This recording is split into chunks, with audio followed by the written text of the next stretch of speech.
Chapter 38. Jen. I'm sitting in Michael's room while he's dead to the world, in a comatose slumber. I run my hands over the smooth cover of his planner. What kind of wedding do I want? Is it okay to plan a wedding in 3 months? It feels like there are so many questions that I can't answer. I think back to the church, the stone arches and the stained glass windows. I imagine myself walking down the aisle in a long white dress. What's the alternative? Shuffling into Whitlock Registry Office on the main street where all the buses wheeze and fumigate the atmosphere? Or my dad's local parish church, where I barely know who the vicar is? It wouldn't seem right to slight Michael's family church when they have such strong links there for a church I've never set foot inside before. It seems that Michael's church is the best option. But 3 months' notice? What's the alternative? We could wait until Whitsun, but then there's only 1 week off school, whereas at Easter there's 2.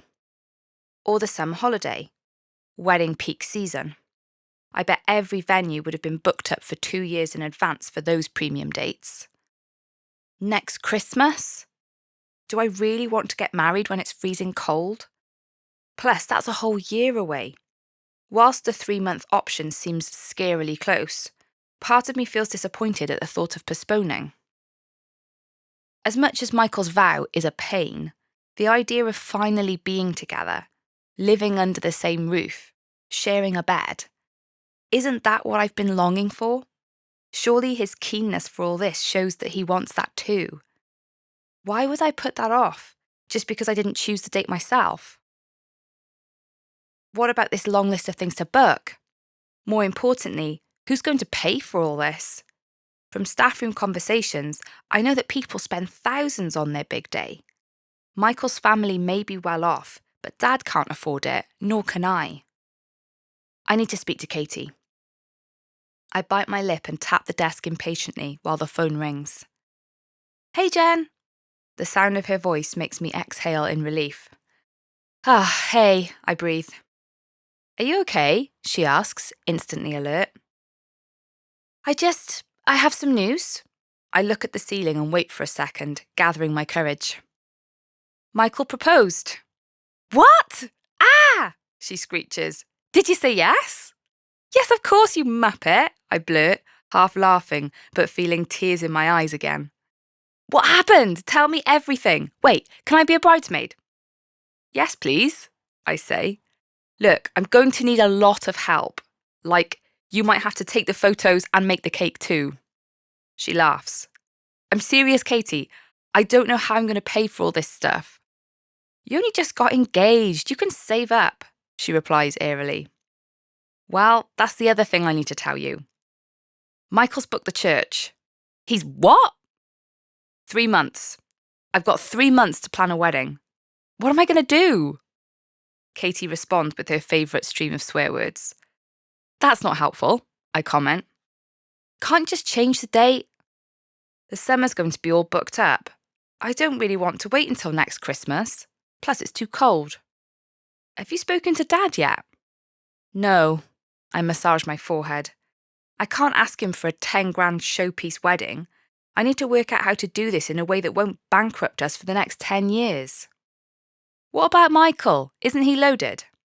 His family are well off, but traditionally the bride's family pay for the wedding.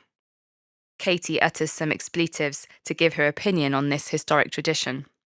Again, not helpful, I repeat. Okay, she regroups. What are the options then? Get a bank loan? Remortgage Dad's house? Or just go budget? I don't want anything fancy. I think of those gossip magazine wedding photo shoots and shudder. Just the people who matter most to be there. And a dress. Right then, Katie says. We'll go sale shopping after Christmas. My stomach flips. Me buying a wedding dress? Dad's here, by the way. Do you want to speak to him? Yes, all right. I switch the phone to my other ear, bracing myself. Hello? Hi, Dad, I say in a forced, cheery tone. Just wanted to tell you the news. Michael and I just got engaged.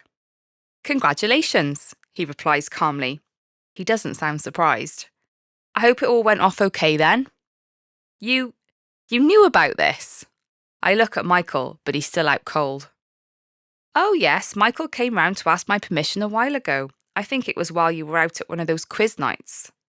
My jaw literally drops. Oh, I clear my throat. I didn't realise you knew. Well, I didn't want to spoil the surprise. I'm sure everything was executed with perfect brilliance. Michael never seems to do anything by halves. Yes, that's certainly true. Anyway, you go off and celebrate. We'll have a good catch-up when you get back. I hang up and stare blankly at Michael's old bedroom wall. I hold the engagement ring and twist it absent-mindedly. This is it then. It's really happening.